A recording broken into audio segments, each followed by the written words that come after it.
बिस्मिल्लाहिर्रहमानिर्रहीम। अस्सलाम वालेकुम दोस्तों, कैसे हैं आप सब। मैं हूं एस के नावल में आप सबका खुशामदीद। चलिए कहानी को आगे बढ़ाते हैं, देखते हैं क्या होता है। और जो मेरे चैनल पे नए हैं वो प्लीज़ चैनल को सब्सक्राइब कर दें, और कहानी आपको पसंद आती है तो लाइक शेयर और कमेंट करना ना भूलें। चलिए बहुत हो गई बातें, आप कहानी शुरू करते हैं। मैं गाड़ी कुछ देर के लिए यहाँ रोकना चाह रहा हूँ। सालार ने सड़क के किनारे बने हुए एक सस्ते किस्म के होटल और सर्विस स्टेशन को देखते हुए कहा। मैं ज़रा टायर चेक करवाना चाह रहा हूँ। गाड़ी में दूसरा टायर नहीं है। रास्ते में अगर कहीं टायर फ्लैट हो गया तो बहुत मसला होगा। मामा ने सिर्फ सर हिलाने पर इत्तेफाक किया। वो गाड़ी मोड़कर अंदर ले गया। उसी वक्त दूर कहीं फजर की अजान हो रही थी। होटल में काम करने वाले 2-4 लोगों के अलावा वहाँ और कोई नहीं था। उसे गाड़ी अंदर लाते देखकर एक आदमी बाहर निकल आया। शायद वो गाड़ी की आवाज़ सुनकर आया था। सालार गाड़ी का दरवाज़ा खोलकर नीचे उतर गया। वो कुछ देर से वो कुछ देर सीट की पुश्तैशर टिकाए आंखें बंद किए बैठी रही। अजान की आवाज़ कुछ ज़्यादा बुलंद हो गई थी। इमामा ने आंखें खोल दी। कार का दरवाज़ा खोलकर वो बाहर निकल आई। दरवाज़ा खुलने की आवाज़ पर सालार ने गर्दन मोड़कर उसे देखा था। यहाँ कितनी देर रुकना है, वो सालार से पूछ रही थी। 10-15 मिनट। मैं इंजन भी एक दफ़ा चेक करवाना चाहता हूँ। मैं नमाज़ पढ़ना चाहती हूँ, मुझे वज़ू करना है, उसने सालार से कहा। इससे पहले कि सालार कुछ कहता, उस आदमी ने बुलंद आवाज़ में उसे पुकारते हुए कहा, बाजी वज़ू करना है तो इस ड्रम से पानी ले ले। और वो नमाज कहाँ पढ़ेगी, सालार ने उस आदमी से पूछा। ये सामने वाले कमरे में। मैं जायनमाज दे देता हूँ। वो आप पाइप उतार रहा था। पहले जायनमाज दे दूँ, फिर इंजन आकर चेक करता हूँ, उस आदमी ने उस कमरे की जानिब जाते हुए कहा। सालार ने दूर से इमामा को उस ड्रम के पास कुछ तजज़ुब की हालत में खड़े देखा। वो लाशौरी तौर पर आगे चला आया। वो तारकोल का एक बहुत बड़ा खाली ड्रम था जिसे एक ढक्कन से कवर किया गया था। इसमें से पानी कैसे लूं? इमामा ने कदमों की चाप पर पीछे मुड़कर देखा। सालार ने इधर उधर नजर दौड़ाई। कुछ फासले पर एक बाल्टी पड़ी थी। वो उस बाल्टी को उठा लाया। मेरा ख्याल है ये इसी बाल्टी को पानी निकालने के लिए इस्तेमाल करते हैं, उसने इमामा से कहते हुए ड्रम का ढक्कन उठाया और उसमें से पानी बाल्टी में भर लिया। मैं करा देता हूँ वज़ू। सालार को उसके चेहरे पर तजज्जुब नजर आया, मगर फिर कुछ कहने की बजाय वो अपनी आस्तीन ऊपर करने लगी। अपनी घड़ी उतारकर उसने सालार की तरफ बढ़ा दी और पंजों के बल जमीन पर बैठ गई। सालार ने उसके बड़े हुए हाथों पर कुछ पानी डाला। इमामा को बेख्तियार जैसे करंट लगा। उसने एकदम अपने हाथ पीछे कर लिए। क्या हुआ? सालार ने कुछ हैरानी से कहा। कुछ नहीं, पानी बहुत ठंडा है, तुम पानी डालो। वो एक बार फिर हाथ फैला रही थी। सालार ने पानी डालना शुरू कर दिया। वो वज़ू करने लगी। पहली बार सालार ने उसके हाथों को कोहनियों तक देखा। कुछ देर के लिए वो उसकी कलाइयों से नज़र नहीं हटा सका। फिर उसकी नज़र उसकी कलाइयों से उसके चेहरे पर चली गई। वो अपनी चादर को हटाए बगैर बड़ी एहतियात के साथ सर, कानों और गर्दन का मसा कर रही थी, और सालार की नज़रें उसके हाथों की हरकत के साथ साथ सफ़र कर रही थी। उसकी गर्दन में मौजूद सोने की चैन और उसमें लटकने वाले मोती को भी उसने पहली बार दरियाफ्त किया था। सालार ने उसे जितनी बार देखा था इसी तरह की चादर में देखा था। चादर का रंग मुख्तलिफ होता, मगर वो हमेशा उसे एक ही अंदाज में लपेटे होती। वो कभी उसके खदोखाल पर गौर नहीं कर सका। पाँव पर पानी मैं खुद डाल लेती हूँ, उसने खड़े होते हुए सालार के हाथ से उस बाल्टी को पकड़ लिया। जवाबन तकरीबन खाली होने वाली थी। सालार चंद कदम पीछे हटकर महवियत से देखने लगा। वो वज़ू कर चुकी तो सालार की महवियत खत्म हुई। उसने घड़ी उसकी तरफ बढ़ा दी। आगे पीछे चलते हुए उस कमरे तक आए जहां वो आदमी गया था। वो आदमी जब तक कमरे में एक तरफ मुसल्ला बिछा चुका था, इमामा खामोशी से जाए नमाज की तरफ बढ़ गई। लाहौर की हदूद में दाखिल होते ही इमामा ने उससे कहा, अब तुम मुझे किसी भी स्टॉप पर उतार दो, मैं चली जाऊंगी। तुम जहाँ जाना चाहती हो मैं तुम्हें वहाँ छोड़ देता हूँ। इतनी धुंध में किसी ट्रांसपोर्ट का इंतज़ार करते तुम्हें बहुत वक्त लगेगा। सड़कें इस वक्त तकरीबन वीरान थी। हालांकि सुबह हो चुकी थी, मगर धुंध ने हर चीज़ को लपेट में ले रखा था। मुझे नहीं पता मुझे कहाँ जाना है, फिर तुम्हें मैं किस जगह का पता बताऊँ? अभी तो शायद मैं हॉस्टल जाऊँ और फिर वहाँ। सालार ने उसकी बात काट दी। तो फिर मैं तुम्हें हॉस्टल छोड़ देता हूँ। कुछ फासला इसी तरह खामोशी से तय हुआ। फिर हॉस्टल से कुछ फासले पर इमामा ने उससे कहा, बस तुम यहाँ गाड़ी रोक दो, मैं यहाँ से खुद चली जाऊँगी। मैं तुम्हारे साथ हॉस्टल नहीं जाना चाहती। सालार ने सड़क के किनारे गाड़ी रोक दी। पिछले कुछ हफ्तों में तुमने मेरी बहुत मदद की है, मैं उसके लिए तुम्हारा शुक्रिया अदा करना चाहती हूँ। तुम मेरी मदद ना करते तो आज मैं यहाँ ना होती। वो एक लम्हा के लिए रुकी। तुम्हारा मोबाइल अभी मेरे पास है, मगर मुझे अभी उसकी ज़रूरत है। मैं कुछ अरसे बाद उसे वापस भिजवा दूँगी। उसकी ज़रूरत नहीं, तुम उसे रख सकती हो। मैं कुछ दिनों बाद तुमसे दोबारा रब्ता करूँगी, फिर तुम मुझे तलाक के पेपर भिजवा देना। वो रुकी। मैं उम्मीद करती हूँ कि तुम मेरे पेरेंट्स को कुछ नहीं बताओगे। ये कहने की ज़रूरत थी, सालार ने भवें उचकाते हुए कहा। मुझे कुछ बताना होता तो मैं बहुत पहले बता चुका होता। सालार ने कदरे सर्द महरी से कहा, तुम मुझे बहुत बुरा लड़का समझती थी, क्या अभी भी तुम्हारे बारे सॉरी तुम मुझे बहुत बुरा लड़का समझती थी, क्या अभी भी तुम्हारी मेरे बारे में वही राय है या तुमने अपनी राय में कुछ तब्दीली की? सालार ने अचानक तीखी मुस्कुराहट के साथ उससे पूछा, तुम्हें नहीं लगता कि मैं दरअसल बहुत अच्छा लड़का हूँ? हो सकता है, अमामा ने मध्यम आवाज़ में कहा। सालार को उसकी बात पर जिसे शौक लगा। हो सकता है? वो बेयकीनी से मुस्कुराया। अभी भी हो सकता है? तुम बहुत नाशुक्री हो अमामा। मैंने तुम्हारे लिए इतना कुछ किया जो इस ज़माने में कोई लड़का नहीं करेगा, और तुम फिर भी मुझे अच्छा मानने पर तैयार नहीं। मैं नाशुक्री नहीं हूँ, मुझे एतराफ़ है कि तुमने मुझ पर बहुत एहसान किए हैं, और शायद तुम्हारी जगह कोई दूसरा कभी ना करता। सालार ने उसकी बात काट दी। तो मैं अच्छा हुआ ना? वो कुछ नहीं बोली, सिर्फ उसे देखती रही। नहीं, मुझे पता है तुम यही कहना चाहती हो। हालांकि मशरकी लड़की की खामोशी उसका इकरार होती है, मगर तुम्हारी खामोशी तुम्हारा इकरार होती है, तुम्हारा इनकार होती है। ठीक कह रहा हूँ ना? हम एक फिजूल बहस कर रहे हैं। हो सकता है, सालार ने कंधे उचकाए, मगर मुझे हैरानी है तुम। इस बार मामा ने उसकी बात काट दी। तुमने मेरे लिए यकीनन बहुत कुछ किया है, और अगर मैं तुम्हें जानती ना होती तो यकीनन मैं तुम्हें एक बहुत अच्छा इंसान समझती और कह भी देती, मगर मैं तुम्हें इतनी अच्छी तरह से जानती हूँ कि मेरे लिए ये कहना मुश्किल है कि तुम अच्छे इंसान हो। वो रुकी। सालार पलके झपकाए बगैर उसे देखता रहा। जो आदमी खुदकुशी की कोशिश करता हो, शराब पीता हो, जिसने अपना कमरा औरतों की बरहना तस्वीरें से भर रखा हो, वो अच्छा आदमी तो नहीं हो सकता। इमामा ने दो टोक अंदाज में कहा। तुम किसी ऐसे आदमी के पास जाती जो ये तीनों काम ना करता, मगर तुम्हारी मदद भी ना करता, तो क्या तुम्हारे लिए वो अच्छा आदमी होता? सालार ने तेज आवाज़ में कहा, जैसे जलाल अंसर। इमामा के चेहरे का रंग बदल गया। हाँ, उसने मेरी मदद नहीं की, मुझसे शादी नहीं की, मगर उसका ये मतलब नहीं है कि वो बुरा हो गया है। वो अच्छा आदमी है, अभी भी मेरे नज़दीक अच्छा आदमी है। और मैंने तुम्हारी मदद की, तुमसे शादी की, मगर यकीनन उसका ये मतलब नहीं है कि मैं अच्छा हो गया हूँ, मैं बुरा आदमी हूँ। वो अजीब से अंदाज में कहते हुए मुस्कुराया।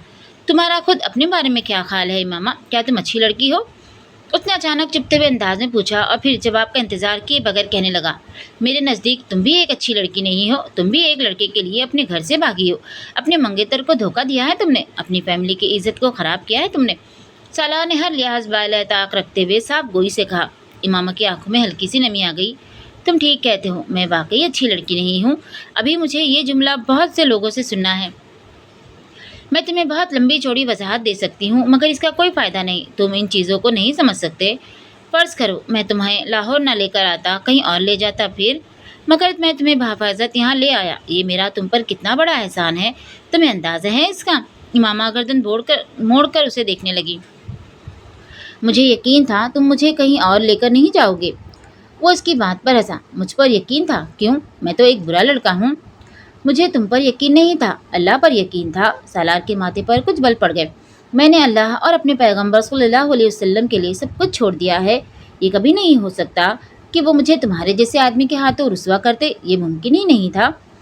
फ़र्ज़ करो ऐसा हो जाता। सालार मिस्र हुआ। मैं ऐसी बात क्यों फ़र्ज़ करूँ जो नहीं हुई? वो अपनी बात पर कायम थी।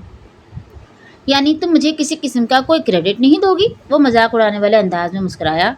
अच्छा फ़र्ज़ करो मैं अब तुम्हें जाने नहीं देता, तो तुम क्या करोगी? गाड़ी का दरवाज़ा जब तक मैं नहीं खोलूँगा नहीं खुलेगा, ये तुम जानती हो। अब बताओ तुम क्या करोगी? वो एकटिक उसे देखती रही। या मैं ये करता हूँ। साला ने डैशबोर्ड पर पड़ा हुआ अपना मोबाइल उठाया और उस पर एक नंबर डायल करने लगा। कि तुम्हारे घर फ़ोन कर देता हूँ। उसने मोबाइल की स्क्रीन को उसकी आंखों के सामने लहराया। उस पर इमामा का घर का नंबर था। मैं उन्हें तुम्हारे बारे में बताता हूँ कि तुम कहाँ हो, किसके साथ हो, फिर यहाँ से तुम्हें सीधा पुलिस स्टेशन लेकर उनकी तहवील में दे देता हूँ। तो फिर तुम्हारे एतकाद और एतबार का क्या हुआ? वो मजाक उड़ाने वाले अंदाज में कह रहा था। इमामा चुपचाप उसे देखती रही। सालार को बेहद खुशी महसूस हुई। सालार ने मोबाइल ऑफ करते हुए एक बार फिर उसकी आंखों के सामने लहराया। कितना बड़ा एहसान कर रहा हूँ मैं तुम पर, कि ऐसा नहीं कर रहा? उसने मोबाइल को दोबारा डैशबोर्ड पर रखते हुए कहा। हालांकि तुम बेबस हो, कुछ भी नहीं कर सकती। इसी तरह रात को मैं तुम्हें कहीं और ले जाता तो तुम क्या कर लेती? मैं तुम्हें शूट कर देती। सालार ने हैरानी से उसे देखा, फिर कहका मारकर हंसा। क्या कर देती? मैं तुम्हें शूट कर देती, उसने उसी अंदाज में रुक रुक कर कहा। वो स्टीयरिंग पर दोनों हाथ रखकर खिलखिला कर हंस रहा था। कभी जिंदगी में पिस्टल देखा भी है तुमने? उसने मामा का मजाक उड़ाते हुए कहा। सालार ने उसे झुकते और अपने पाँव की तरफ बढ़ते देखा था। जब वो सीधी हुई तो उसने सालार से कहा, शायद इसे कहते हैं। सालार हंसना भूल गया। उसके दाएं हाथ में छोटे साइज का एक बहुत खूबसूरत और कीमती लेडीज पिस्टल था। सालार पिस्तौल पर उसके हाथ की ग्रिप देखकर जान गया था कि वो किसी अनाड़ी के हाथ में नहीं था। उसने बेयकीनी से इमामा को देखा। तुम मुझे शूट कर सकती थी? हाँ, मैं तुम्हें शूट कर सकती थी, मगर मैंने ऐसा नहीं किया क्योंकि तुमने मुझे कोई धोखा नहीं दिया, उसने मुस्तहकिम आवाज़ में कहा। उसने पिस्तौल सालार की तरफ नहीं किया था, सिर्फ अपने हाथ में किया रखा था। गाड़ी का लॉक, उसने बात अधूरी छोड़ते हुए सालार से कहा। सालार ने गैर इरादी तौर पर अपनी तरफ मौजूद बटन दबाकर लॉक खोल दिया। इमामा ने दरवाज़ा खोल दिया। वो पिस्तौल अपनी गोद में मौजूद बैग में रख रही थी। दोनों के दरमियान मजीद कोई बात नहीं हुई। इमामा ने गाड़ी से बाहर निकलकर उसका दरवाज़ा बंद कर दिया।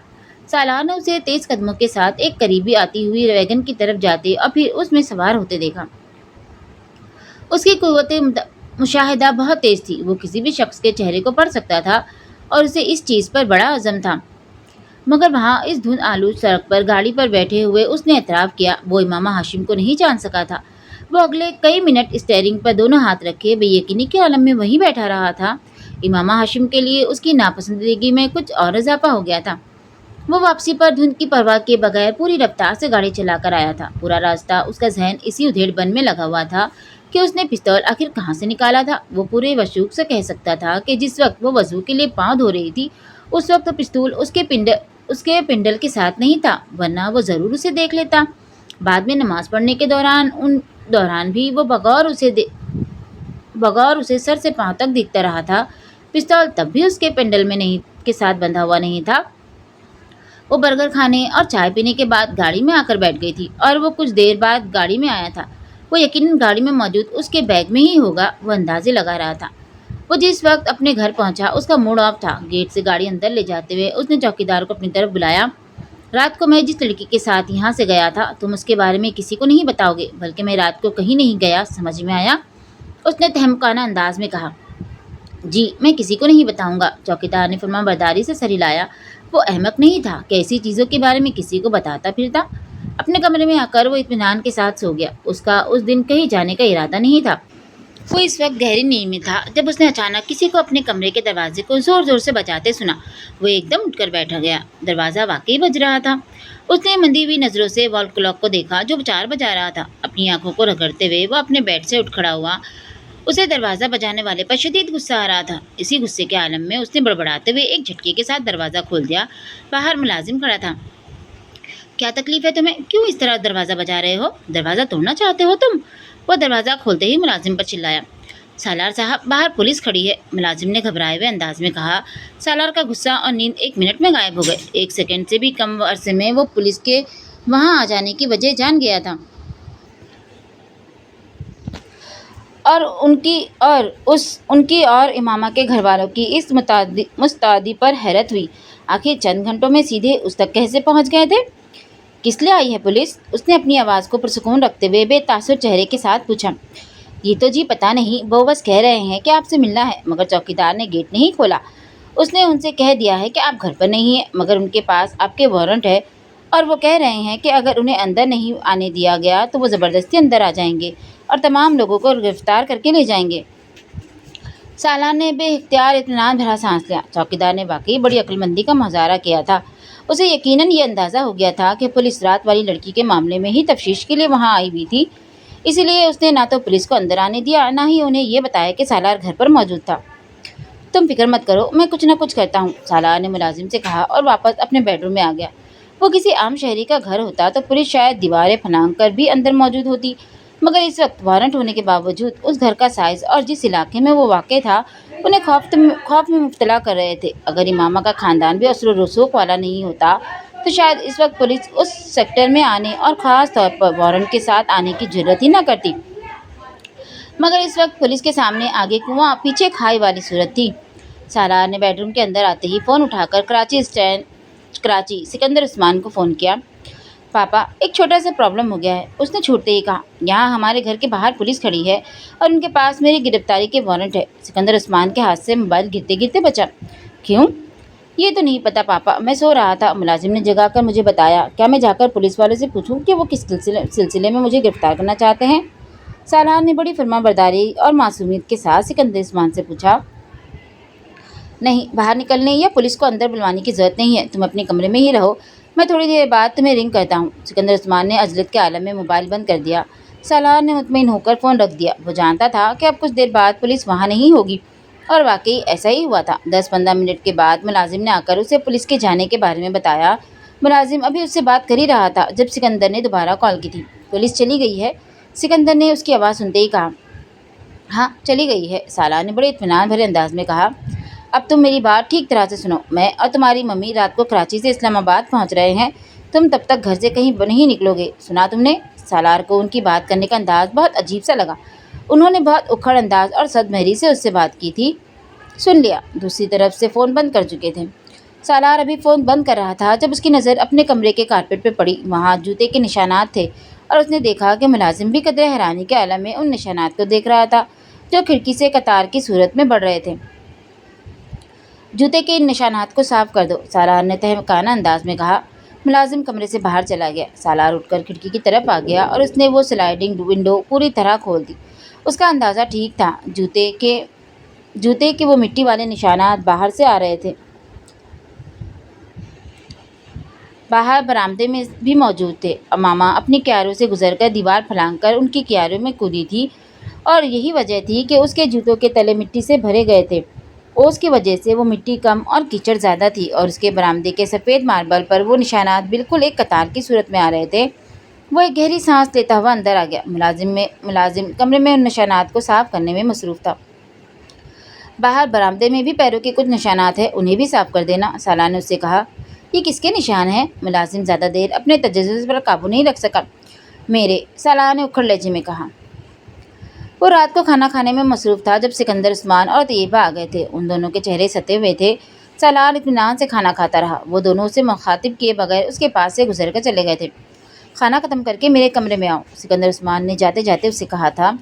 सालार ने जवाब देने के बजाय फ्रूट राइफल अपनी प्लेट में निकाल ली। 15 मिनट बाद जब वो उनके कमरे में गया तो उसने सिकंदर को कमरे में टहलते हुए पाया, जबकि तैयबा फिक्रमंदी के आलम में सोफे पर बैठी हुई थी। पापा, आपने बुलवाया था? सालार ने अंदर दाखिल होते हुए कहा। बैठो, फिर तुम्हें बताता हूँ कि क्यों बुलाया है। सिकंदर उस्मान ने उसे देखते ही टहलना बंद कर दिया। बड़े इत्मीनान से तैयबा के बराबर बैठ गया। इमामा कहाँ है? सिकंदर ने लम्हा ज़ाय किए बगैर पूछा। कौन इमामा? उसकी जगह कोई और होता तो उसके चेहरे पर थोड़ी बहुत घबराहट ज़रूर होती, मगर वो अपने नाम का एक ही था।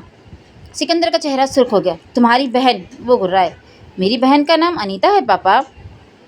सालार के इत्मीनान में कोई कमी नहीं आई। तुम मुझे सिर्फ एक बात बताओ, आखिर तुम मुझे और कितनी बार और कितने तरीक़ों से जलील करवाओगे? इस बार सिकंदर उस्मान दूसरे सोफे पर बैठ गए।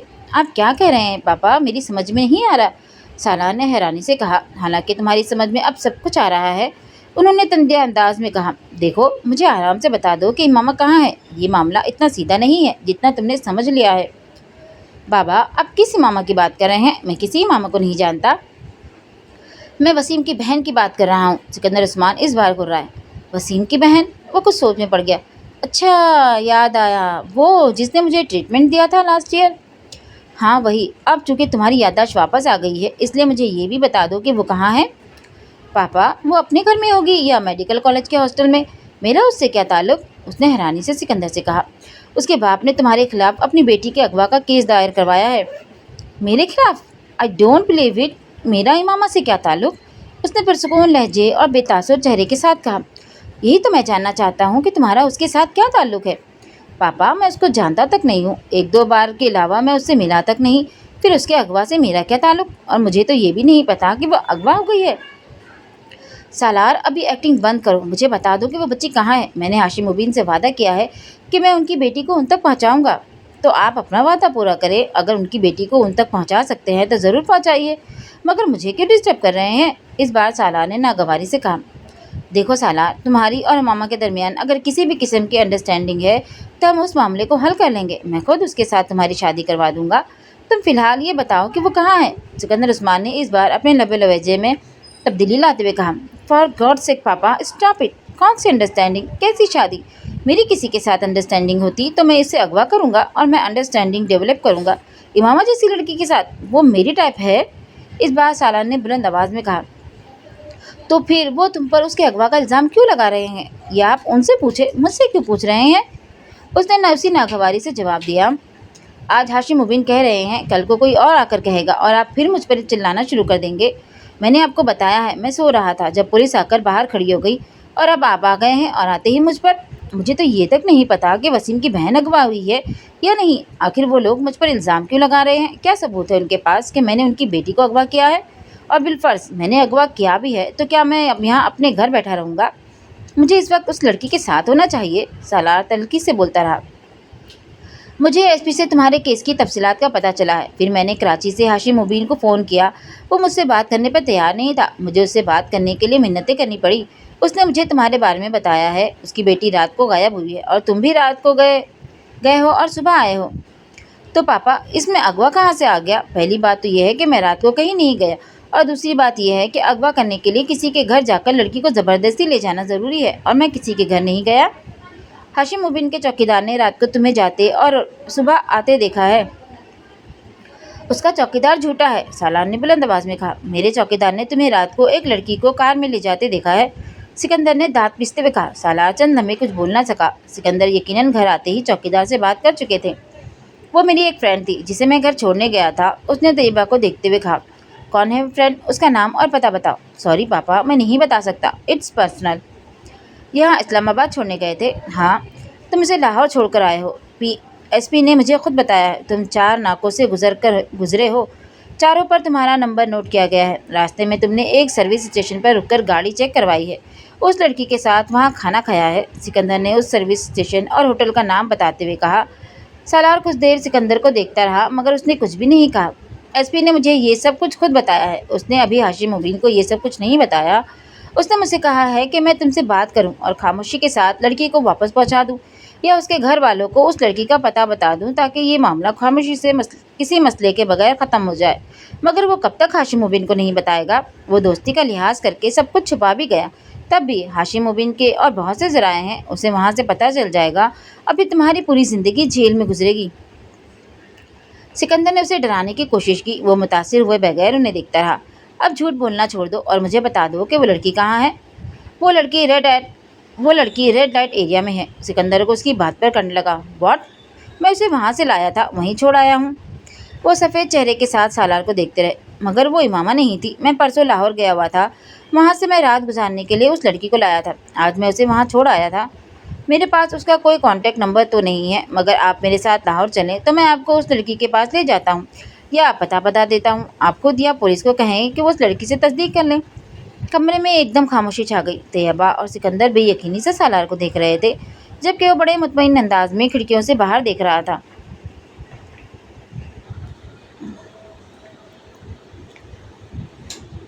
मुझे यकीन नहीं आता कि तुम इस तरह की हरकत कर सकते हो। तुम ऐसी जगह जा सकते हो। एक लंबी खामोशी के बाद सिकंदर ने कहा। आई एम सॉरी पापा, मगर मैं जाता हूँ, और इस बात का इमामा के भाई वसीम को भी पता है। मैं कई बार वीकेंड पर अपने दोस्तों के साथ वहाँ जाता रहा हूँ, और वसीम ये बात जानता है। आप उससे पूछ लें। एड्रेस दो उस लड़की का। वो कुछ देर बाद गुर्राए। मैं अपने कमरे से लेकर आता हूँ, उसने उठते हुए कहा। अपने कमरे में आकर उसने मोबाइल उठाया और लाहौर में रहने वाले अपने एक दोस्त को फ़ोन करने लगा। उसे सारी सूरत हाल बताने के बाद उसने कहा। अकमल, मैं अपने पापा को रेड लाइट एरिया के उस घर का पता दे रहा हूँ जहाँ हम जाते रहे हैं। तुम वहाँ किसी भी ऐसी लड़की को जो मुझे जानती है, उसको इस बारे में बता दो। मैं भी कुछ देर तक तुम्हें दोबारा फ़ोन करता हूँ। वो कहते हुए तेज़ी से एक शीट पर एक एड्रेस लिखने लगा और फिर उसे लेकर सिकंदर के कमरे में आ गया। उसने शीट सिकंदर के सामने कर दी, जिसे उन्होंने तकरीबन छीन लिया। एक नज़र उस शीट पर डालकर उन्होंने खुशमगी नज़रों से उसे देखा। दफ़ा हो जाओ यहाँ से। वो इत्मीनान से अंदाज में वहाँ से आ गया। अपने कमरे में आकर उसने अकमल को दोबारा फ़ोन किया। मैं तुम्हें वहाँ पहुँचकर फ़ोन करता हूँ, अकमल ने उसे कहा। वो बेड पर लेटकर उसका इंतज़ार करने लगा। 15 मिनट बाद अकमल ने उसे फ़ोन किया। सालार, मैंने सनाया को तैयार किया है, उसे मैंने सारा मामला समझा दिया है। अकमल ने उसे बताया। वो सनाया को जानता है। अकमल, अब तुम एक कागज़ और पेंसिल लो और मैं कुछ चीज़ें लिखवा रहा हूँ, उसे लिखो, उसने अकमल से कहा, और फिर उसे अपने घर के बैरूनी मंजर और लोकेशन की तफसीलात लिखवाने लगा। ये क्या? मैंने देखा हुआ है तुम्हारा घर, अकमल ने कुछ हैरानी से उससे पूछा। तुमने देखा ना? तुमने देखा, सनिया ने तो नहीं देखा ना? ये सारी तफसीलात मैं सनिया के लिए लिखवा रहा था। अगर पुलिस उसके पास आई तो वो ये सारी चीज़ें उससे पूछेगी, सिर्फ ये तस्दीक करने के लिए कि क्या वो वाकई मेरे साथ यहाँ इस्लामाबाद में आई थी। वो गाड़ी में छुप कर आई थी और रात के वक्त आई थी, इसीलिए उसे ज़्यादा तफसील का पता नहीं था। मगर घर के अंदर दाखिल होते हुए दाएं और बाएं दोनों तरफ लॉन है। मेरी गाड़ी का रंग सुर्ख था स्पोर्ट्स कार और नंबर वो उसे लिखवाता गया। हम पुलिस के चारों नाकों से गुजरे थे। उसने सफ़ेद सलवार कमीज और सफ़ेद चादर और स्याह स्वेटर पहना हुआ था। रास्ते में हम उस नाम के सर्विस स्टेशन पर भी रुके थे। साला ने नाम बताया, सर्विस स्टेशन और होटल। वो धुंध की वजह से सही तरह से नहीं देख सकी। सालार एक के बाद दिगरे हर चीज़ तफसील से लिखवाता गया। सर्विस स्टेशन पर गाड़ी ठीक करवाने वाले आदमी से लेकर चाय बनाने वाले लड़के के हुलिये और उस कमरे की तफसीलात, उन्होंने क्या खाया था, सालार और लड़के के दरमियान क्या गुफ्तगू हुई थी, उसने छोटी से छोटी तफसील उसे लिखवाई थी। उसने अपने घर के पोर्च से लेकर अपने कमरे तक के रास्ते और अपने कमरे का तमाम हुलिया भी उसे नोट करवा दिया था। सनाया से कहो ये सब कुछ रट ले, उसने अकमल को आखिरी हिदायत दी और फ़ोन बंद कर दिया। फ़ोन बंद करके वो बेड पर बैठा अभी कुछ सोच रहा था जब सिकंदर उस्मान अचानक दरवाज़ा खोलकर उसके कमरे में आए थे। उस लड़की का क्या नाम है? सनाया, सालार ने बेइख्तियार कहा। सिकंदर उस्मान मज़ीद कुछ कहे बगैर कमरे से निकल गए। उनके जाने के बाद सालार को उस वकील का ख्याल आया जिसके ज़रिए उन्होंने हाशिम मुबीन अहमद से रब्ता किया था। उस वकील को हायर करने वाला भी हसन ही था और सालार सिकंदर के नाम से वो वकील भी वाकिफ़ नहीं था। मगर सालार के लिए काबिल तशवीश बात उसमें हसन का इन्वॉल्व होना था। हाशिम मुबीन अहमद इस वकील से हसन और हसन से उस तक बहुत आसानी से पहुंच सकते थे। उसने अगला फ़ोन हसन को किया और हसन को सारे मामले की नौयत से आगाह किया। मैं तुम्हें पहले ही इस सबसे मना कर रहा था, उसने छूटते ही सालार से कहा। मैं वसीम और उसकी फैमिली को बहुत अच्छी तरह जानता हूँ और उनके असुर रसूख से भी बखूबी वाकिफ़ हूँ, वो बोलता जा रहा था। सालार ने कुछ उकताहट भरे लहजे में उसे टोका। मैंने तुम्हें फ़ोन अपने मुस्तकबिल का हाल जानने के लिए नहीं किया, मैं सिर्फ एक खतरे से आगाह करना चाहता हूँ। किस खतरे से? हसन चौंका। तुमने जो वकील हायर किया था वो उसके ज़रिए तुम तक और फिर मुझ तक बआसानी पहुँच सकते हैं। सालार ने उससे कहा। नहीं, वो मुझ तक नहीं पहुँच सकते। हसन ने उसकी बात पर कदर लापरवाही से कहा। क्यों? क्योंकि मैंने सारा काम पहले ही बहुत मोहतियात होकर किया था। वो वकील भी मेरे असली नाम और पते से वाकिफ़ नहीं है। उसे जो एड्रेस और फ़ोन नंबर मैंने दिया था वो जाली था। सालार बेख्तियार मुस्कुराया। उसे हसन से ऐसी अक्लमंदी और चालाकी की तवक्को रखनी चाहिए थी। वो हर काम बड़ी सफाई से सरअंजाम देने का माहिर था। मैं सिर्फ उसके पास एक बार गया था, फिर फ़ोन पर ही रब्ता किया और उस मुलाकात में भी मेरा हुलिया बिल्कुल मुख्तलिफ था। मैं नहीं समझता कि सिर्फ हुलिये से हाशिम मुबीन अहमद मुझ तक पहुँच सकते हैं, और अगर वो पहुँच गए तो पता नहीं, उस तो के बारे में तो मैंने नहीं सोचा। हसन ने साफ़गोई से कहा। क्या ये बेहतर नहीं है कि तुम कुछ दिनों के लिए कहीं गायब हो जाओ और यूँ जाहिर करो कि जैसे तुम्हारी ये गैर मौजूदगी कुछ ज़रूरी कामों के लिए थी? सालार ने उसे मशवरा दिया। इससे बेहतर मशवरा भी मेरे पास है। मैं उस वकील को कुछ रुपए पहुँचाकर ये हिदायत दे देता हूँ कि हाशिम मुबीन या पुलिस के पहुँचने पर वो उन्हें मेरा गलत हुलिया बताए। कम अज़ कम इस तरह फौरी तौर पर मैं किसी परेशानी का शिकार नहीं होऊंगा। और उन्हीं दिनों मैं वैसे भी चंद हफ्तों के लिए इंग्लैंड जा रहा हूँ, हसन ने बताया। पुलिस अगर पहुँच भी गई तो तब भी मैं उनकी पहुँच से बहुत दूर रहूँगा, मगर मुझे यकीन है कि वो मुझ तक पहुँच सकेंगे, इसलिए तुम इत्मीनान रखो। अगर तुम वाकई इतने बेफिक्र और मुतमईन हो तो ठीक है, हो सकता है वो तुम तक ना ही आए, मगर मैंने फिर भी सोचा कि मैं तुम्हें बता दूं। साला ने फ़ोन बंद करते हुए उससे कहा। वैसे तुम उस लड़की को अब लाहौर में कहाँ छोड़ कर आए हो? लाहौर की एक सड़क पर छोड़ आया हूँ, उसके अलावा और कहाँ छोड़ सकता था? उसने अपने महल वकू और हुदूद व अरबा के बारे में कुछ नहीं बताया, वो बस चली गई। अजीब बेवकूफ़ हो। कम अज़ कम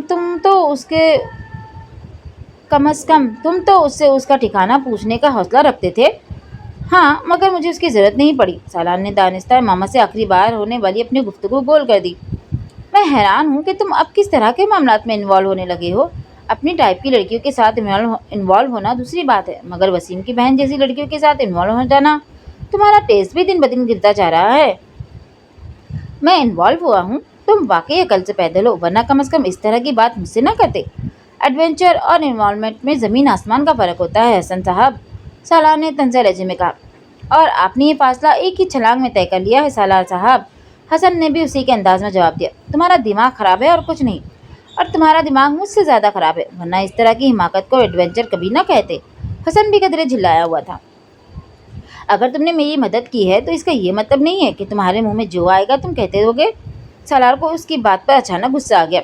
अभी मैंने तुम्हें कुछ भी नहीं कहा है, तुम किस बात की तरफ इशारा कर रहे हो? ये टेस्ट वाली बात की तरफ या दिमाग खराब होने वाली बात की तरफ? हसन ने उसे अंदाज में उसकी बात से मुतासिर हुए बगैर पूछा। अच्छा, अब मुंह बंद कर लो, फिजूल बहस मत करो। इस वक्त इन तमाम बातों को करने का मतलब गड़े मुर्दे उखाड़ना है। हसन संजीदा था। فرض کرو پولیس کسی صورت ہم تک پہنچ جاتی ہے اور پھر وہ امامہ کا اتا پتہ جاننے کی کوشش کرتے ہیں تو ہم کیا بتائیں گے؟ اور میں نہیں سمجھتا کہ وہ کبھی بھی اس بات پر یقین کریں گے کہ امامہ کے بارے میں تمہیں کچھ پتہ نہیں ہے۔ اس وقت تم کیا کرو گے؟ کچھ بھی نہیں کروں گا، میں ان سے بھی وہی کہوں گا جو میں تم سے کہہ رہا ہوں، اس نے بلند آواز میں کہا۔ ہاں، اور سارا مسئلہ تمہارے اس بیان سے ہی شروع ہوگا۔ میں امامہ کے بارے میں نہیں جانتا ہوں، حسن نے اس کا جملہ دہرایا۔ تمہیں اچھی طرح اندازہ ہونا چاہیے کہ وہ ہر قیمت پر امامہ تک پہنچنا چاہیں گے۔ یہ بات بہت بات کی ہے، میں امکانات اور ممکنات پر غور کر کے پریشان نہیں ہوتا، جب وقت آئے گا دیکھا جائے گا، سالار نے لاپرواہی سے کہا۔ تم سے مجھے صرف یہ مدد چاہیے کہ تم اس سارے معاملے کو راز ہی رکھو اور پولیس کے ہتھے نہ لگو۔ تمہارے کہے بغیر بھی میں یہی کرتا، ویسے بھی میں اگر پکڑا گیا تو وسیم کو منہ دکھانے کے قابل نہیں رہوں گا۔ اس بار تم نے مجھے واقعی بڑی امبیرسنگ صورتحال سے دوچار کیا ہے۔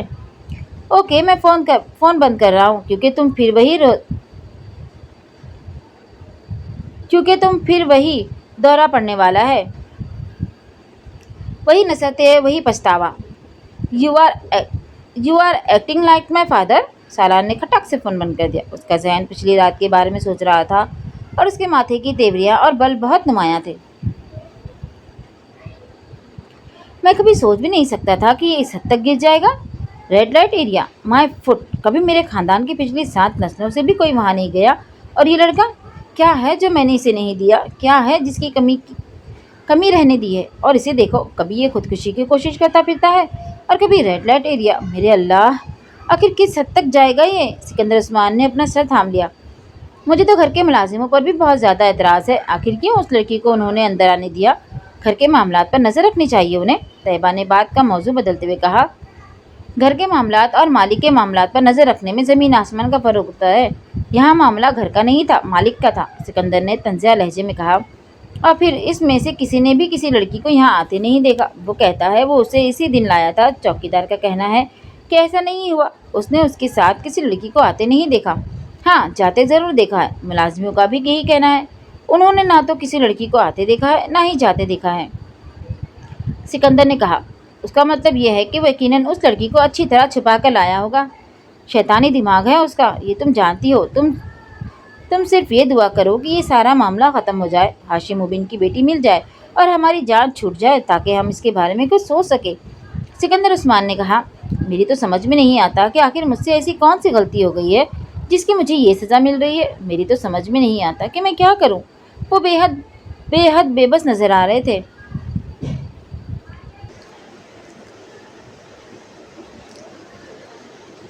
وہ اگلے روز صبح معمول کے مطابق اٹھا اور کالج جانے کے لیے تیار ہونے لگا۔ ناشتہ کرنے کے لیے وہ ڈائننگ ٹیبل پر آیا تو اس نے خلاف معمول وہاں سکندر عثمان کو موجود پایا۔ وہ عام طور پر اس وقت ناشتہ نہیں کیا کرتے تھے، ذرا دیر سے فیکٹری جایا کرتے تھے۔ سالار کو اس وقت انہیں وہاں موجود پا کر کچھ حیرت ہوئی، مگر ان کے ستے ہوئے چہرے اور سرخ آنکھوں سے اندازہ ہو رہا تھا کہ شاید وہ ساری رات نہیں سو سکے۔ سالار کو صبح صبح باہر نکلنے کے لیے تیار دیکھ کر انہوں نے قدرے درستی سے اس سے کہا، تم کہاں جا رہے ہو؟ کالج۔ دماغ ٹھیک ہے تمہارا؟ میرے گلے میں یہ مصیبت ڈال کر تم خود کالج جا رہے ہو؟ جب تک یہ معاملہ ختم نہیں ہو جاتا تم کہیں نہیں جاؤ گے۔ تمہیں پتا ہے تم کتنے خطرے میں ہو؟ کیسا خطرہ؟ وہ ٹھٹکا۔ میں نہیں چاہتا ہاشم مبین تمہیں کوئی نقصان پہنچائے، اس لیے فی الحال تمہارے لیے یہی بہتر ہے کہ تم گھر پر ہو۔ سکندر عثمان نے 2 ٹوک لہجے میں کہا۔ اس کی بیٹی مل جائے پھر تم دوبارہ کالج جانا شروع کر دینا۔ اس کی بیٹی اگر 1 سال نہیں ملے گی تو کیا میں 1 سال تک اندر بیٹھا رہوں گا؟ آپ نے اسے میرے بیان کے بارے میں بتایا نہیں؟ سالار نے تیز لہجے میں کہا۔ میں اسے بتا چکا ہوں، ثنایا نے بھی تمہاری بات کی تصدیق کر دی تھی۔ ان کے لہجے میں ثنایا کا نام لیتے ہوئے تلخی تھی۔ مگر ہاشم مبین ابھی بھی مصر ہے کہ اس کی بیٹی کو تم نے ہی اغوا کیا ہوا ہے۔ تو میں کیا کروں؟ اسے یقین نہیں آتا تو نہ آئے، مجھے کیا فرق پڑتا ہے؟ سالار لاپرواہی سے کہتے ہوئے ناشتے کی طرف ہاتھ بڑھایا۔ تمہیں فرق نہیں پڑتا؟ مجھے پڑتا ہے۔ تم ہاشم مبین احمد کو نہیں جانتے، وہ کتنے اثر و رسوخ والا آدمی ہے اور کس حد تک جا سکتا ہے، اس کا اندازہ صرف مجھے ہے۔ میں نہیں چاہتا کہ وہ تمہیں کوئی نقصان پہنچائے، اس لیے ابھی تم گھر پر ہی رہو۔ سکندر عثمان نے اس بار کچھ نرم لہجے میں کہا۔ شاید انہیں اندازہ ہو گیا تھا کہ ان کی سختی کا کوئی اثر نہیں ہوگا، وہ ان کی بات نہیں مانے گا۔ پاپا، میری اسٹڈی کا حرج ہوگا، سوری، میں گھر پر نہیں بیٹھ سکتا۔ سالار سکندر عثمان کے لہجے کی نرمی سے متاثر نہیں ہوا تھا۔ تمہارا حرج ہوتا ہے یا نہیں، مجھے اس سے کوئی دلچسپی نہیں ہے، میں صرف تمہیں گھر پر چاہتا ہوں، سمجھے تم؟ اس بار انہوں نے اچانک بھڑک کر مجھے بلند آواز میں کہا۔ कम से कम आज तो मुझे जाने दे, आज मुझे बहुत से ज़रूरी काम निपटाने हैं। सालार एकदम उनके गुस्से पर कुछ पजल हुआ। तुम वो काम ड्राइवर को बता दो, वो कर देगा, या फिर किसी दोस्त से फ़ोन पर बात कर लो, सिकंदर ने हतमी अंदाज में कहा। मगर पापा, आप मुझे इस तरह। सिकंदर ने उसकी बात सुनी नहीं। वो डाइनिंग रूम से निकल रहे थे। कुछ देर बुलंद आवाज़ में बड़बड़ाता रहा, फिर तंग आकर खामोश हो गया। वो जानता था कि सिकंदर उस्मान उसे बाहर निकलने नहीं देंगे, मगर उसे बात की तवक्को नहीं थी। उसका ख्याल था कि सनाया को सामने लाने पर उसकी अपनी फैमिली के साथ हाशिम मुबीन भी मुतमईन हो जाएंगे और कम से कम ये मुसीबत उसके कंधों से उतर जाएगी। मगर उसके लिए सिकंदर उस्मान का ये इंकशाफ हैरानकुन था कि हाशिम मुबीन ने अभी भी उसके बयान पर यकीन नहीं किया था। सालार वहाँ बैठा नाश्ता करते हुए कुछ देर उन तमाम मामलात के बारे में सोचता रहा। कॉलेज न जाने का मतलब घर में बंद हो जाना था। वो घर में बंद नहीं होना चाहता था। उसका मूड ये एकदम ऑफ हो गया। नाश्ता करते करते उसने उसे अधूरा छोड़ दिया और अपने कमरे की तरफ चल दिया। सिकंदर साहब, मैं आपसे एक बात कहना चाहती हूँ। वो लाउंज में बैठे थे जब मुलाजमा कुछ झिझकते हुए उनके पास आई। हाँ कहो, पैसों की ज़रूरत है, सिकंदर उस्मान ने एक बार पढ़ते हुए कहा। वो उस मामले में खासे फराग दिल थे। नहीं साहब जी, ऐसी कोई बात नहीं, मैं कुछ और कहना चाहती हूँ आपसे। बोलो। वो हनूज अखबार में मुनहमक थे। मुलाजमा कुछ परेशान होने लगी। नासरा ने बहुत सोच समझ कर सालार और मामा के बारे में सिकंदर उस्मान को बताने का फैसला किया था, क्योंकि उसे ये सब कुछ अब बहुत परेशान कुन लग रहा था। वो नहीं चाहती थी कि जल्द या बदीर ये पता चल जाए कि उन दोनों के दरमियान राब्ते का जरिया वो थी और फिर उसे और उसके पूरे ख़ानदान को पुलिस का सामना करना पड़े। इसीलिए अपने शौहर से मशवरे के बाद उसने सिकंदर उस्मान को सब कुछ बताने का फैसला कर लिया था, ताकि कम से कम वो दोनों घर वालों में से किसी एक की हमदर्दी अपने साथ रखे। चुप क्यों हो, बोलो। सिकंदर उस्मान ने उसे खामोश पाकर एक बार फिर उससे कहा। उनकी नज़रें अभी भी अखबार पर जमी हुई थी। सिकंदर साहब, मैं आपको सालार साहब के बारे में कुछ बताना चाहती हूँ, नासरा ने बिल आखिर एक तवील तवक्कुफ के बाद कहा। सिकंदर उस्मान ने बेख्तियार अखबार अपने चेहरे के सामने से हटाकर उसे देखा। सालार के बारे में क्या कहना चाहती हो? उन्होंने अखबार को सामने सेंटर टेबल पर फेंकते हुए संजीदगी से कहा। सालार साहब और इमामा बीबी के बारे में कुछ बताना चाहती हूँ। सिकंदर उस्मान का दिल बेख्तियार और चलक कर हलक में आया। क्या? वो बहुत दिन पहले एक दिन सालार साहब ने मुझसे कहा था कि मैं उनका मोबाइल अपनी बेटी के हाथ इमामा बीबी को पहुँचा दूँ। सिकंदर उस्मान को लगा वो दोबारा कभी नहीं हिल सकेंगे। तो हाशिम मुबीन अहमद का ख्याल और इसरार ठीक था। उनके बदतरीन कयास और अंदाजे दुरुस्त थे। फिर उन्हें अपनी आवाज़ किसी खाई से आती लगी। मैंने इनकार कर दिया था कि ये काम मैं नहीं कर सकती, मगर उन्होंने मुझे बहुत धमकाया। उन्होंने कहा कि वो मुझे घर से निकाल देंगे, जिस पर मजबूरन मैं वो मोबाइल इमामा बीबी तक पहुंचाने के लिए तैयार हो गई। अपनी पोजीशन को महफूज रखने के लिए नासरा ने अपने बयान में झूठ की आमेज़श करते हुए कहा। फिर उसके कुछ दिन बाद एक दिन सालार साहब ने कहा कि मैं कुछ कागजात इमामा बीबी तक पहुँचाऊँ और फिर उसी वक्त उन कागजात को वापस ले आऊँ। मैंने अपनी बेटी के ज़रिए वो कागजात भी इमामा बीबी के पास पहुँचाकर वापस मंगवा लिए और सालार साहब को दे दिए।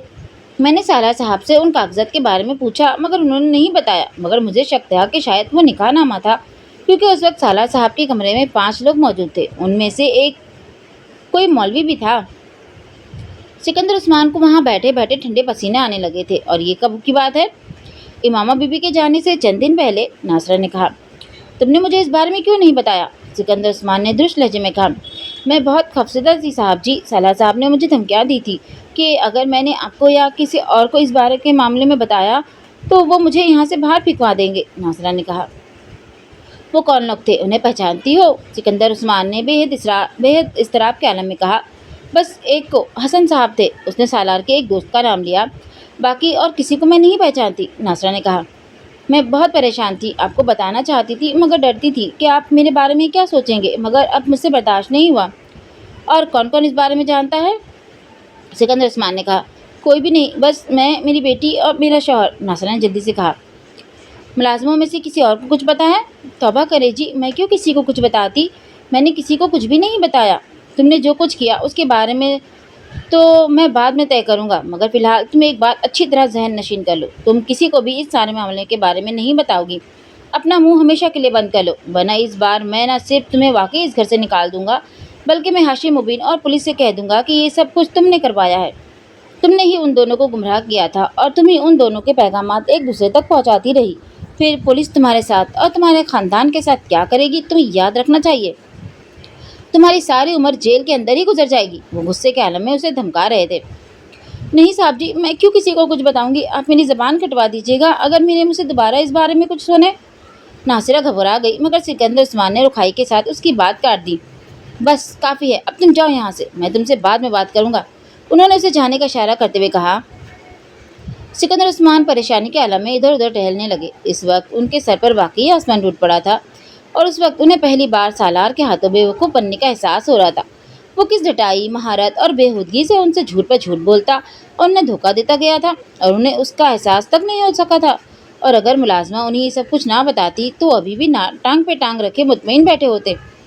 यही सोचकर कि इमामा के सालार इमामा के साथ इन्वॉल्व नहीं है और ना ही उसकी गुमशुदगी में उसका कोई हिस्सा था, वो चंद दिन घर पर रहकर एक बार फिर कॉलेज जाना शुरू कर चुका था। वो जानते थे कि सालार की निगरानी करवाई जा रही थी और हाशिम मुबीन अहमद को सब कुछ पता चलने का मतलब क्या था वो अच्छी तरह जानते थे। उनका कुछ देर पहले का इत्मीनान एकदम ख़त्म हो गया। वो अंदाज़ा कर सकते थे कि वो कागजात कैसे थे, उन 5 आदमियों की मौजूदगी का मतलब क्या था, सालार और मामा के दरमियान ताल्लुक़ की नौयत क्या थी। और उस वक्त उनका दिल चाह रहा था कि वो उसका गला दबा दे या फिर उसे शूट कर दे, मगर वो जानते थे वो ये दोनों काम नहीं कर सकते थे। सालार सिकंदर उनका वो बेटा था जिससे वो अपनी औलाद में सबसे ज़्यादा मोहब्बत करते थे और इस तरह बेवकूफ़ बनने के बाद पहली बार वो सोच रहे थे कि अब वो सालार सिकंदर की किसी बात पर यकीन नहीं करेंगे। वो उसे मुकम्मल तौर पर हर मामले के बारे में अंधेरे में रखेंगे, वैसे ही जैसे वो कर रहा था। उसकी मामा से जान पहचान कैसे हुई? सिकंदर उस्मान ने अपने घर में बेचैनी से टहलते हुए तैयबा से पूछा। मुझे क्या पता कि उसकी जान पहचान इमामा से कैसे हुई, कोई बच्चा तो है नहीं कि मेरी उंगली पकड़कर चलता हो, तैयबा ने कदरे खफगी से कहा। मैंने तुमसे बहुत बार कहा था कि उस पर नज़र रखा करो, मगर तुम्हें अपनी एक्टिविटीज़ से फुर्सत मिले तो तुम किसी और के बारे में सोचो। उस पर तवज्जो देना सिर्फ मेरा ही फ़र्ज़ क्यों है? तैयबा एकदम भड़क उठी। आपको भी तो अपनी एक्टिविटीज़ छोड़ देनी चाहिए, सारा इल्ज़ाम मेरे ही सर क्यों? मैं तुमको कोई इल्ज़ाम नहीं दे रहा और इस बहस को ख़त्म करो। इमामा के साथ शादी, तुम अंदाज़ा कर सकती हो कि हाशिम मुबीन को जब उस ताल्लुक़ का पता चलेगा तो वो क्या तमाशा खड़ा करेंगे। मुझे ये सोच कर शौक लग रहा है कि उसने ऐसी हरकत करने का सोच कैसे लिया। उसे बिल्कुल भी एहसास नहीं हुआ कि हमारी और हमारी फैमिली की सोसाइटी में कितनी इज्जत है। सिकंदर उस्मान तैयबा के करीब सोफे पर बैठते हुए बोले, एक प्रॉब्लम ख़त्म होती है तो हमारे लिए दूसरी प्रॉब्लम शुरू कर देता है। ये सारा चक्कर उसी वक्त शुरू हुआ होगा जब पिछले साल उसने खुदकुशी की कोशिश के बाद उसकी जान बचाई थी। हम बेवकूफ़ थे कि हमने इस मामले पर नज़र नहीं रखी, वरना शायद ये सब बहुत पहले सामने आ जाता। सिकंदर उस्मान अपनी कनपट्टी मसलते हुए कहने लगे, और यकीनन ये लड़की भी उसके साथ अपनी मर्ज़ी से इन्वॉल्व हुई होगी, वरना इस तरह कोई किसी के साथ मर्ज़ी के खिलाफ तो निकाह नहीं कर सकता। और हाशिम मुबीन अहमद को देखे, वो यूँ शोर मचा रहा है जैसे उनकी बेटी का इसमें कोई कसूर नहीं है, जो किया है साला ने ही किया है। उन्होंने तो FIR भी अगवा की दर्ज करवाई है। तैयबा ने सिरे से सुलगने लगी। जो भी है, कसूर तुम्हारे बेटे का है, ना वो ऐसे कामों में पड़ता ना इस तरह फंसता। अब तो तुम सिर्फ ये सोचो कि तुम्हें इस सूरत हाल से किस तरह बचना है। अभी हम इतनी बुरी तरह नहीं फंसे जिस तरह आप सोच रहे हैं। इस पर यह जुर्म साबित नहीं हुआ, पुलिस या हाशिम मुबीन अहमद के पास कोई सबूत नहीं है और सबूत के बगैर वो कुछ नहीं कर सकते। और जिस दिन उन तक कोई सबूत पहुंच गया उस दिन क्या होगा, तुमने ये सोचा है? सिकंदर उस्मान ने कहा। आप फिर अमकानात की बात कर रहे हैं। ऐसा हुआ तो नहीं है और हो सकता है हो भी ना। उसने अगर हमें इतना बड़ा धोखा दे दिया है तो हो सकता है एक और धोखा ये हो कि उसका राब्ता उस लड़की के साथ नहीं है। मुमकिन है ये अभी भी उस लड़की के साथ राब्ते में हो। सिकंदर उस्मान को ख्याल आया। हाँ, हो सकता है। फिर क्या किया जाए? मैं उससे बात करूँगा तो समझो पत्थर के साथ अपना सर फोड़ूंगा। वो फिर झूठ बोल देगा। झूठ बोलने में तो माहिर हो चुका है, उन्होंने तनफ्फुर आमेज़ लहजे में कहा। बस चंद माह में उसका BA मुकम्मल हो जाएगा, फिर मैं उसे बाहर भिजवा दूंगा। कम अज़ कम हर वक्त हाशिम मुबीन के अहमद की तरफ से जिन अंदेशों का मैं शिकार रहता हूँ वो तो ख़त्म होंगे। उन्होंने सिगरेट का एक कश लगाया। मगर आप एक चीज़ भूल रहे हैं सिकंदर, तैयबा ने बड़ी संजीदगी से चंद लम्हों की खामोशी के बाद कहा। क्या? सिकंदर ने उन्हें चौंक कर देखा। सालार की मामा के साथ खुफिया शादी। उस शादी के बारे में जो कुछ भी करना है वो आपको खुद ही करना है। आप क्या करेंगे उस शादी के बारे में? तलाक के अलावा इस शादी का और क्या किया जा सकता है? सिकंदर उस्मान ने कतई लहजे में कहा। वो शादी मानने पर तैयार नहीं है तो तलाक देने पर रजामंद हो जाएगा। जब मैं उसे सबूत पेश करूंगा तो उसे अपनी शादी का एतराफ़ करना ही पड़ेगा। और अगर शादी का एतराफ़ करने के बाद भी उसने इमामा को तलाक देने से इनकार कर दिया तो कोई ना कोई रास्ता निकालना पड़ेगा और वो मैं निकाल लूँगा, चाहे वो अपनी मर्ज़ी से इसे तलाक दे या फिर मुझे ज़बरदस्ती करना पड़े। मैं ये मामला ख़त्म कर दूँगा। इस तरह की शादी इंसान को सारी उम्र ख्वार करती है। उसे तो पीछा छुड़ाना ही पड़ेगा, वरना मैं उसे इस बार मुकम्मल तौर पर अपनी जायदाद से आग कर देने का इरादा रखता हूँ। सिकंदर उस्मान ने दो टोक अंदाज में कहा।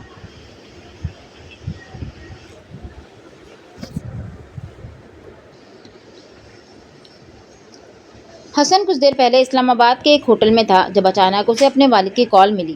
وہ جلد جلد اپنے گھر پہنچنے کے لیے کہہ رہے تھے۔ ان کا لہجہ بے حد عجیب تھا مگر حسن نے توجہ نہیں دی۔ لیکن جب 15 منٹ کے بعد اپنے گھر پہنچا تو پورچ میں کھڑی سکندر عثمان کی گاڑی دیکھ کر چوکنا ہو گیا۔ وہ سالار کے گھر کی تمام گاڑیوں اور ان کے نمبروں کو اچھی طرح پہچانتا تھا۔ سکندر انکل کو میرے اس معاملے میں انوالو ہونے کے حوالے سے کوئی ثبوت نہیں ملے ہیں، اس لیے مجھے پریشان ہونے کی ضرورت نہیں ہے۔ وہ زیادہ سے زیادہ سالار کا دوست سمجھ کر پوچھ گچھ کے لیے آئے ہوں گے۔ میں بڑے اطمینان سے ان کی باتوں کا جواب دوں گا اور کسی بھی الزام کو تردید دوں گا، لیکن میری پریشانی پاپا کے سامنے میری پوزیشن مشکوک کر دے گی۔ اسی لیے انکل سکندر کو دیکھ کر مجھے کوئی رد عمل ظاہر نہیں کرنا چاہیے۔ اس نے پہلے اپنا لاحل عمل طے کیا اور پھر بڑے اطمینان کے ساتھ اسٹڈی میں داخل ہو گیا۔ اس کے والد قاسم فاروقی اور سکندر عثمان کا کافی پی رہے تھے، لیکن ان کے چہرے کی غیر معمولی سنجیدگی اور اضطراب وہ ایک لمحے میں بھاپ گیا تھا۔ کیسے ہیں انکل سکندر آپ؟ اس بار بہت دنوں کے بعد آپ ہماری طرف آئے ہیں۔ باوجود اس کے کہ سکندر یا قاسم نے اس کی ہیلو کا جواب نہیں دیا، حسن نے بہت بے تکلفی کا مظاہرہ کیا۔ اسے اس بار بھی جواب نہیں ملا۔ سکندر عثمان اسے غور سے دیکھ رہے تھے۔ بیٹھو، قاسم فاروقی نے قدرے درستی سے کہا۔ سکندر تم سے کچھ باتیں پوچھنے آیا ہوں۔ تمہیں ہر بات کا ٹھیک ٹھیک جواب دینا ہے۔ اگر تم نے جھوٹ بولا تو میں سکندر عثمان سے کہہ چکا ہوں کہ وہ تمہیں پولیس کے پاس لے جائیں۔ میری طرف سے تم بھاڑ میں جاؤ، میں تمہیں کسی بھی طرح بچانے کی کوشش نہیں کروں گا۔ قاسم فاروقی نے اس کے بیٹھتے ہی بلا تمید کہا۔ پاپا آپ کیا کہہ رہے ہیں؟ میں آپ کی بات نہیں سمجھا۔ حسن نے حیرت کا مظاہرہ کیا، مگر اس کا دل دھڑکنے لگا تھا۔ معاملہ اتنا سیدھا نہیں تھا جتنا اس نے سمجھ لیا تھا۔ اوور اسمارٹ بننے کی کوشش مت کرو سکندر، پوچھو اس سے کیا پوچھنا چاہتے ہو اور میں دیکھتا ہوں یہ کیسے جھوٹ بولتا ہے۔ امامہ کے ساتھ سالار کی شادی میں شرکت کی ہے تم نے؟ انکل آپ کیا بات کر رہے ہیں؟ کون سی شادی؟ کیسی شادی؟ حسن نے مزید حیرت کا مظاہرہ کیا۔ وہی شادی جو میری عدم موجودگی میں میرے گھر پر ہوئی، جس کے لیے امامہ کو پیپرز بھجوائے گئے تھے۔ پلیز انکل آپ مجھ پر الزام لگا رہے ہیں۔ آپ کے گھر میں ضرور آتا جاتا رہا ہوں، مگر مجھے سالار کی کسی شادی کے بارے میں کچھ نہیں پتا ہے اور نہ ہی میری معلومات کے مطابق اس نے شادی کی ہے۔ مجھے تو اس لڑکی کا بھی پتہ نہیں ہے جس کا نام آپ لے رہے ہیں۔ ہو سکتا ہے سالار کی کسی لڑکی کے ساتھ انوالومنٹ ہو، مگر میں اس کے بارے میں نہیں جانتا۔ وہ ہر بات مجھے نہیں بتاتا۔ سکندر عثمان اور قاسم فاروقی خاموشی سے اس کی بات سنتے رہے۔ وہ خاموش ہوا تو سکندر عثمان نے اپنے سامنے پڑا ہوا ایک لفافہ اٹھایا اور اس میں موجود چند کاغذ نکال کر اس کے سامنے رکھ دیے۔ حسن کا رنگ پہلی بار اترا۔ وہ امامہ اور سالار کا نکاح نامہ تھا۔ اس پر دیکھو، تمہارے ہی سگنیچر ہے نا؟ سکندر نے سرد لہجے میں پوچھا۔ اگر یہ سوال انہوں نے قاسم فاروقی کے سامنے نہ کیا ہوتا تو وہ ان دستخط کو اپنے دستخط ماننے سے انکار کر دیتا، مگر اس وقت وہ ایسا نہیں کر سکتا تھا۔ یہ میرے سگنیچر ہیں مگر میں نے نہیں کیے، اس نے ہکلاتے ہوئے کہا۔ پھر کس نے کیے ہیں؟ تمہارے فرشتوں نے یا سالار نے؟ قاسم فاروقی نے طنزیہ لہجے میں کہا۔ حسن کچھ بول نہیں سکا۔ وہ حواس بھاگتا ساری باری باری انہیں دیکھنے لگا۔ اس کے وہم و گمان میں بھی نہیں تھا کہ سکندر عثمان اس طرح اس کے سامنے وہ نکاح نامہ نکال کر رکھ دیں گے۔ وہ یہ بھی نہیں جانتا تھا کہ انہوں نے وہ نکاح نامہ کہاں سے حاصل کیا تھا، سالار سے یا پھر اس ساری عقلمندی اور چالاکی دھری کی دھری رہ گئی تھی۔ تم یہ نہیں مانو گے کہ سالار کا امامہ کے ساتھ نکاح تمہاری موجودگی میں ہوا ہے؟ قاسم فاروقی نے اکھڑے ہوئے لہجے میں اس سے کہا۔ پاپا اس میں میرا کوئی قصور نہیں ہے، یہ سب سالار کی ضد پر ہوا تھا، اس نے مجھے مجبور کیا تھا۔ حسن نے ایک دم سب کچھ بتانے کا فیصلہ کر لیا تھا۔ کچھ بھی چھپانے کا اب کوئی فائدہ نہیں تھا۔ وہ جھوٹ بولتا تو اپنی پوزیشن اور خراب کرتا۔ میں نے اسے بہت سمجھایا تھا مگر قاسم فاروقی نے اس کی بات کاٹ دی۔ اس وقت میں یہاں صفائیہ اور وضاحتیں پیش کرنے کے لیے نہیں بلایا۔ تم مجھے صرف یہ بتاؤ کہ اس لڑکی کو اس نے کہاں رکھا ہوا ہے؟ پاپا مجھے اس کے بارے میں کچھ نہیں پتا، حسن نے تیزی سے کہا۔ تم پھر جھوٹ بول رہے ہو؟ آئی سوئر پاپا مجھے واقعی کچھ نہیں پتا ہے۔ وہ اسے لاہور چھوڑ آیا تھا۔ یہ جھوٹ تم کسی اور سے بولنا، مجھے صرف سچ بتاؤ۔ قاسم فاروقی نے ایک بار پھر اسی تند و تیز لہجے میں کہا۔ میں جھوٹ نہیں بول رہا پاپا، حسن نے احتجاج کیا۔ لاہور کہاں چھوڑایا تھا؟ کسی سڑک پر۔ اس نے کہا تھا وہ خود چلی جائے گی۔ تم مجھے یا سکندر کو بیوقوف سمجھتے رہے ہو؟ اس نے اس لڑکی سے شادی کی اور پھر اسے ایک سڑک پر چھوڑ دیا۔ بیوقوف مت بناؤ ہمیں۔ قاسم فاروقی بھڑک اٹھے تھے۔ میں سچ کہہ رہا ہوں پاپا، اس نے کم از کم مجھ سے یہی کہا تھا کہ وہ اس لڑکی کو سڑک پر چھوڑ آیا تھا۔ تم نے اس سے پوچھا نہیں کہ پھر اس نے اس لڑکی کے ساتھ شادی کیوں کی اگر اسے یہی کرنا تھا؟ پاپا اس نے شادی اس لڑکی کی مدد کے لیے کی تھی۔ اس کے گھر والے زبردستی اس کی شادی کسی لڑکے سے کرنا چاہتے تھے، وہ نہیں کرنا چاہتی تھی۔ اس نے سالار سے رابطہ کیا اور مدد مانگی اور سالار اس کی مدد پر تیار ہو گیا۔ وہ صرف یہ چاہتی تھی کہ سالار وقتی طور پر اس سے نکاح کر لے تاکہ اگر اس کے والدین زبردستی اس کی شادی کرنا چاہے تو وہ اس نکاح کا بتا کر انہیں روک سکے۔ حسن اب سچائی پر پردہ نہیں ڈال سکتا تھا۔ اس نے پوری بات بتانے کا فیصلہ کیا اور اگر ضرورت پڑے تو بیلٹ کے ذریعے اس کو رہائی دلوائی جا سکے، مگر یہ کوئی محبت وغیرہ کی شادی نہیں تھی۔ وہ لڑکی ویسے بھی کسی اور لڑکے کو پسند کرتی تھی۔ آپ اس طرح نکاح نامے کو دیکھیں تو اس میں بھی اس نے طلاق کا حق پہلے ہی لے لیا ہے تاکہ ضرورت پڑنے پر وہ سالار سے رابطہ کیے بغیر ہی طلاق حاصل کر لے۔ بس یا کچھ اور؟ قاسم فاروقی نے اس سے کہا۔ حسن کچھ نہیں بولا، خاموشی سے انہیں دیکھتا رہا۔ میں قطعاً تمہاری کسی بات پر یقین کرنے کو تیار نہیں ہوں۔ تم نے بہت اچھی کہانی بنائی ہے، مگر میں کوئی بچہ نہیں ہوں کہ تم اس کہانی پر یقین کر لوں۔ تمہیں اب امامہ تک پہنچنے میں سکندر کی مدد کرنی ہوگی، قاسم فاروقی نے قطعی لہجے میں کہا۔ پاپا یہ میں کیسے کر سکتا ہوں؟ مجھے اس کے بارے میں کچھ پتہ نہیں ہے، حسن نے احتجاج کیا۔ تم یہ کیسے کرو گے یہ تم خود جان سکتے ہو، مجھے صرف یہ بتانا تھا کہ تمہیں کیا کرنا ہے۔ پاپا پلیز آپ مجھ پر یقین کریں، میں ماما کے بارے میں کچھ نہیں جانتا، نکاح کروانے کے علاوہ میں نے اور کچھ نہیں کیا، حسن نے کہا۔ تم اس کے اتنے قریب ہو کہ اپنی خفیہ شادی میں وہ تمہیں گواہ کے طور پر لے رہا ہے، مگر تمہیں یہ نہیں پتا کہ اس کی بیوی گھر سے بھاگنے کے بعد اب کہاں ہے۔ میں یہ ماننے پر تیار نہیں ہوں حسن، کسی صورت میں بھی نہیں، قاسم فاروقی نے دو ٹوک انداز میں کہا۔ تمہیں اگر پتہ نہیں ہے تو بھی تم اس کا پتہ کرواؤ کہ وہ کہاں ہے، سالار تم سے کچھ نہیں چھپائے گا۔ پاپا وہ بہت سی باتیں مجھے بھی نہیں بتاتا۔ وہ سب باتیں تمہیں بتاتا ہے یا نہیں؟ میں فی الحال صرف ایک چیز میں دلچسپی رکھتا ہوں اور وہ امامہ کے بارے میں معلومات ہے۔ تم ہر طریقے سے اس سے امامہ کا پتہ حاصل کرو اور سالار کو کسی بھی طرح یہ پتہ نہیں چلنا چاہیے کہ سکندر کو اس کی شادی کی اطلاع مل چکی ہے یا اس نے اس سلسلے میں تم سے کوئی ملاقات کی ہے۔ اگر مجھے یہ پتہ چلا کہ سالار یہ بات جان گیا ہے تو میں تمہارا کیا حشر کروں گا یہ تمہیں یاد رکھنا چاہیے۔ میں سکندر کو تو پہلے ہی اجازت دے چکا ہوں کہ وہ ہاشم مبین کو تمہارا نام دے دے، اس کے بعد ہاشم مبین تمہارے ساتھ پولیس کے ذریعے نپٹے یا کسی اور طریقے سے، میں بالکل پرواہ نہیں کروں گا۔ اب تم یہ طے کر لو کہ تم نے سالار کے ساتھ دوستی نبھانی ہے یا پھر اس گھر میں رہنا ہے، قاسم فاروقی نے قطعیت سے کہا۔ پاپا میں کوشش کرتا ہوں کہ کسی طرح امامہ کے بارے میں کچھ معلومات مل جائے۔ میں سالار سے اس کے بارے میں بات کروں گا۔ میں اسے یہ نہیں بتاؤں گا کہ سکندر انکل کو اس کے سارے معاملوں کے بارے میں پتہ چل گیا ہے، وہ میکانکی انداز میں دہراتا جا رہا تھا۔ وہ اس بار واقعی بری طرح اور خلاف توقع پھنسا تھا۔ چلیے جی کہانی کو کرتے ہیں یہاں پہ اسٹاپ، پھر ملیں گے بہت جلد اس کی اگلے ایپیسوڈ کے ساتھ۔ تب تک کے لیے دعاؤں میں یاد رکھیے گا اور کہانی اگر پسند آئے تو لائک شیئر اور سبسکرائب کرنا نہ بھولے۔ اپنا بہت سارا خیال رکھیے گا، تب تک کے لیے اللہ حافظ۔